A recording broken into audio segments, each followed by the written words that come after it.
Good evening, everybody. Scott Stevens here with a look at some weather. Trying a little bit of a different setup here in the studio with some different lighting. The chroma key seemed or appeared to be getting in the way of a quality picture. So we're trying to work out some bugs. Let me know what it looks like, if it's changed, if it's better. There is honestly a new camera coming so we can set the aperture and get that all right. And then from that, we can begin to play with the lighting in a somewhat better way. So let's roll the open and then we'll get to it. See you in 30.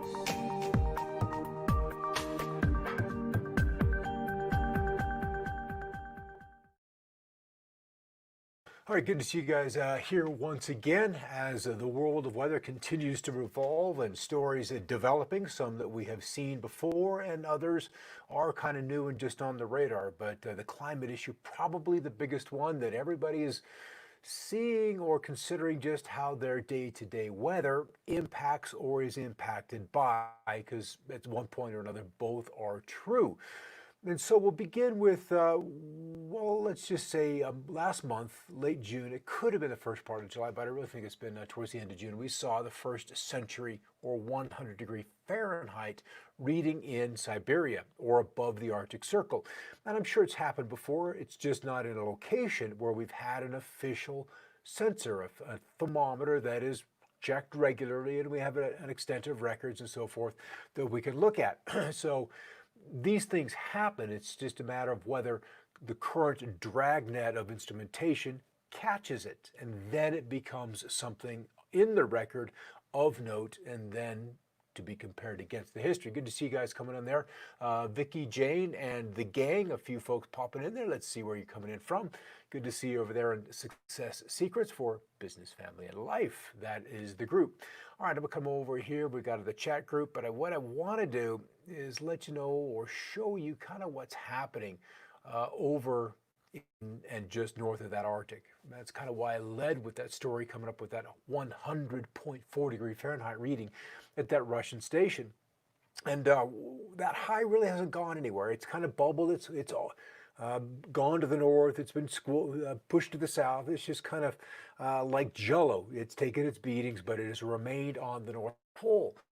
And if you've been interested in very long-term cycles and are not afraid of reading literature and scientific research that is upwards of 80, 90, 100, 150 years old, when the concept of very large-scale cycles was, I don't want to say rabid, but in a way, it was the rage as to where research was headed, where it was going.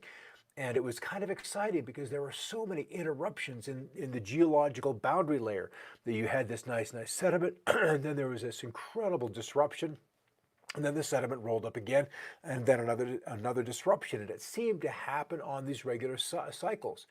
And if you look at the geological record on that kind of a time scale, you can begin to see the Arctic Ocean opening up, refreezing, opening up, refreezing. And we're in that process where it has been opening up. So scroll up here just a little bit so you know where the source of this has come from. Severe Weather Europe. The website is right there, severe-weather-EU. And this is kind of in their news section. So they're just kind of highlighting this high pressure system that has been sitting across the Arctic Circle and up north for some time now. And what they're interested in is how the ice is failing. It is straight up melting off. What that also does is allow water vapor to then leak into, evaporate into, or just pour into the atmosphere. And that's what ultimately will happen when we see this North Pole open up. Good to see you, Robin, Karen, and the gang. I've got a new mic, went the little wireless route. Let me know how it sounds. I know it always sounds better if I get it closer to the mouth. But you know, we do what we can do with these kind of unidirectional beasts. So this persistent high pressure over the Arctic Ocean, a real problem for the ice cap in the summer. There's 24 hours of daylight up there, as we know, since we're just a few weeks past solstice. So under this high pressure, it provides clear, cloudless skies and an accelerating ice melt without a break. The graphic shows the daily Arctic sea ice loss, and we can see clearly that in July, the daily ice melt has increased, coinciding with this strong anticyclone, this strong high pressure. So the melting is continuing. Usually we hit that peak sometime early September, sometimes late August, depending on the jet stream, but nonetheless, we've got a ways to go. The blue line being 2020.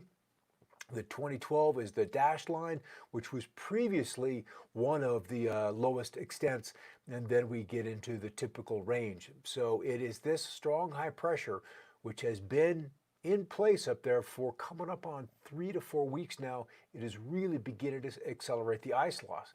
Here it is, as we see the anomaly in the jet stream for the next 5 days, it remains in place, but I want to draw your attention to this cool center across central Canada, northern Alberta, Hudson Bay, another one over Iceland, and that has kind of wandered in and out of Scandinavia over the last little while, another one sitting over the eastern Mediterranean, another one just south of it, and then yet another one south of the Aleutian Islands. So when the jet stream is replaced by a high pressure up at the top, the jet stream has to come down. And what that has led to is incredible floods. All over the world, we're dealing with floods, and I feel that the United States is kind of next in line. So as this jet stream has not been able to retreat farther north because of this warm high pressure, it has been able to do its undulations. It has been able to tap tropical moisture from Southeast Asia, bring it up to China to encourage and sustain their incredible flooding. The flooding rains that we've seen across the middle part of Canada and other locations. So this is why this high sitting over the Arctic that gets all the news has all of these compounding effects. And then even that as more vapor comes off the more Arctic Ocean, even though the water's cold, the vapor is coming up, it's evaporating versus being capped by ice. And that cannot help but lead to more clouds, which will then lead to more what's called the albedo effect, or the reflection of the sunlight and the heat off those clouds. So there is a big, big game that is going on right now. So all right, let's hop to Neowise, simply because this was some pretty crazy video from Canada last night, and I can see now that the resolution is just kind of sketchy. But here's Neowise here. There's the northern lights as we go north. There was a storm off the sun in the last 24 hours, so that has excited the atmosphere. The green is nitrogen. Red is oxygen. And in this resolution, I really apologize. It's so much better on the phone. You can see Neowise coming in. It's almost circumpolar. So those of you who live at those northern latitudes are probably given permission that the skies are good. You can go outside and have a look at this. Someone else got a still picture of the event, and I'm just a wee bit envious.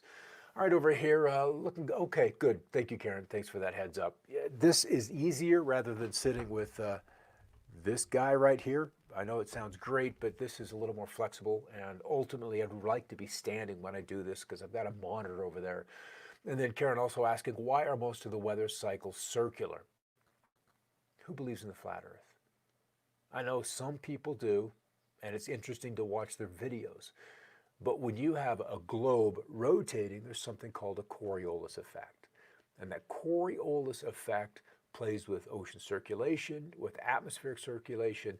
It keeps everything mixed up. That is the rotation, where you've got 1,100 miles an hour traveling in rotation on the surface of the Earth relative to space, or to the center of the Earth, about 1,100 miles right around, versus up in the North Pole where you're at zero. You get a little away from that, and that speed and then increases along, I believe it's the cosine or sine wave. So that's why we see that kind of rotation. So it is, Karen, it is the Coriolis effect. And trust me, those northern lights being on your bucket list, that is a worthwhile trip. If you get to go to Iceland or even to Canada, which would be far, far closer to you in Pennsylvania, to see those things, because that is a treasure. I've seen them many, many times in my time in Idaho, where I grew up. 93, 2000, 2003, just some exceptional ones. Okay, dear Mom, summer camp is great. In the sticks so far. We've seen alien spaceships, lots of yummy food, seen tons of lightning. Please send more peanut butter nutty bars, and these are currency out here in the boonies in Cheyenne Wells, Wyoming, or Colorado. So just some crazy pictures, as yet again today we've seen these thunderstorms pop up over Colorado, Wyoming, New Mexico, and then they're raging off to the east. And these weather guys, when they get a nice target in the sky, because, how much weather actually happens, moments to sunrise, that's when we weather guys usually sleep the best because everything is calm. And so they get on up and do that. So, it is National Nude Day, if you didn't know that. So, just beyond this point in time, you can find, those kind of folks. Just because, everybody has to have their day of celebration, just in case you wanted to know. And here we go back to China. Video or sound. And the rivers are full. This is kind of a rainfall that is unprecedented.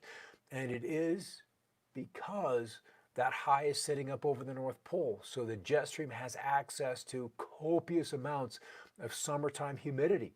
And with the jet stream able to extract that moisture, turn it into rain, turn it into thunderstorms, it just doesn't end until that high gives up over the Arctic. And because we're kind of in unprecedented terms, there's no literal time frame when that happens. As I look through the models day after day after day, it tends to be more and more status quo.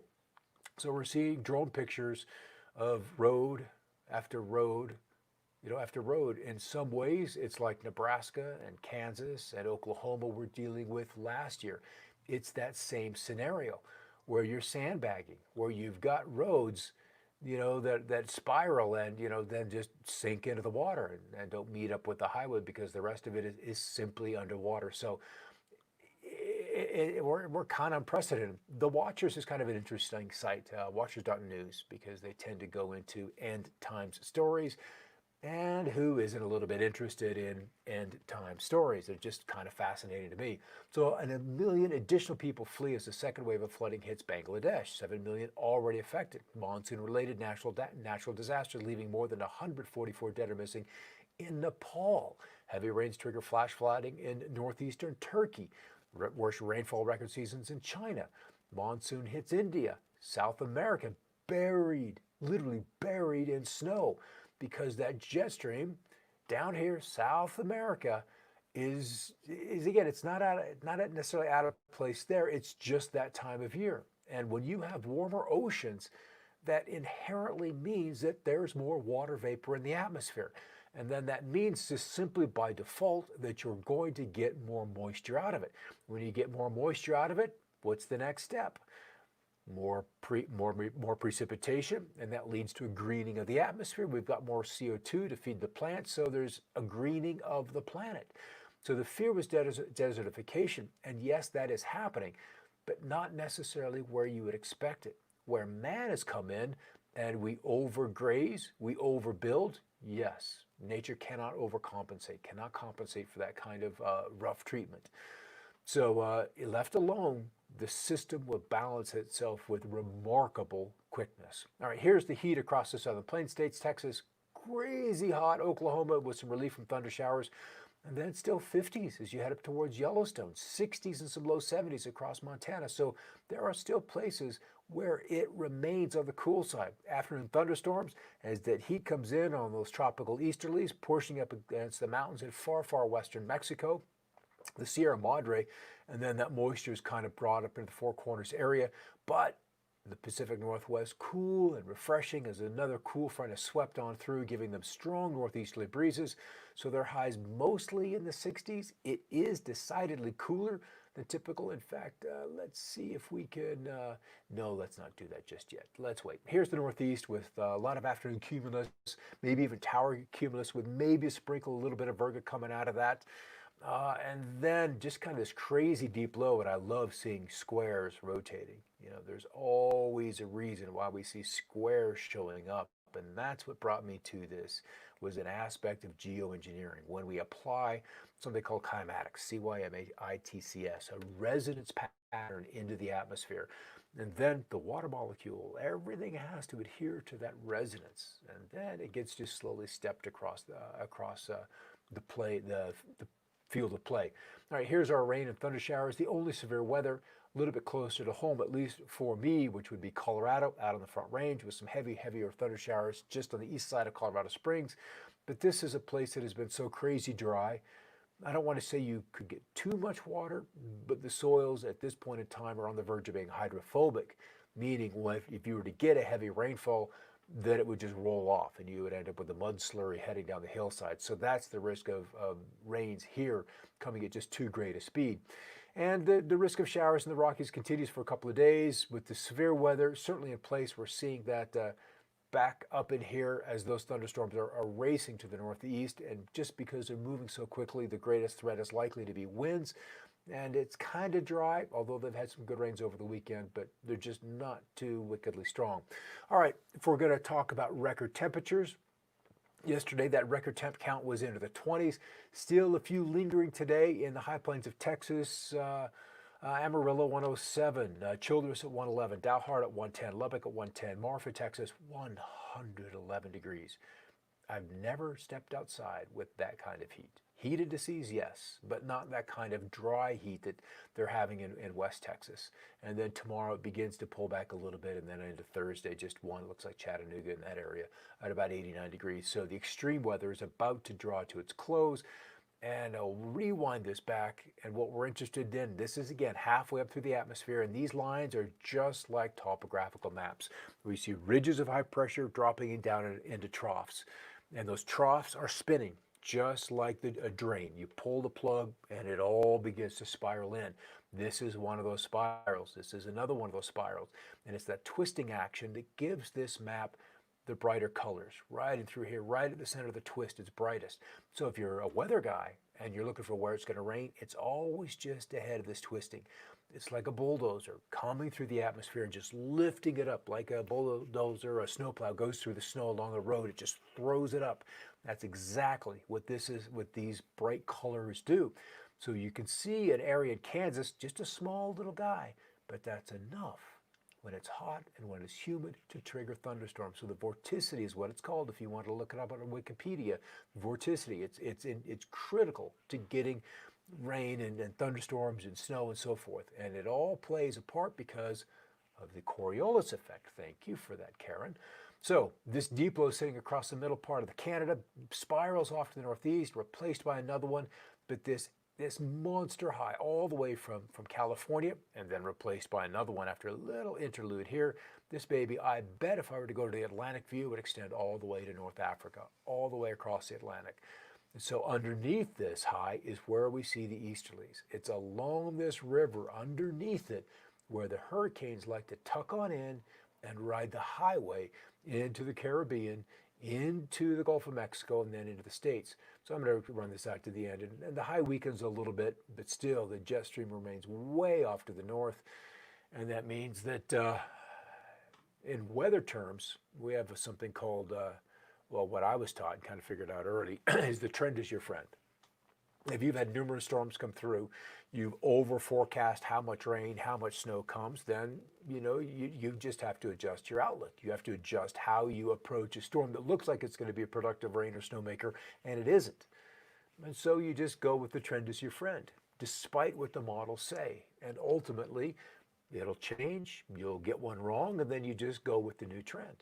And that's how we adapt to things, excuse me, in real life. All right, looks like the voice is a little crackly as we kind of wind this down. Thanks for stopping by, guys, to see you on in here.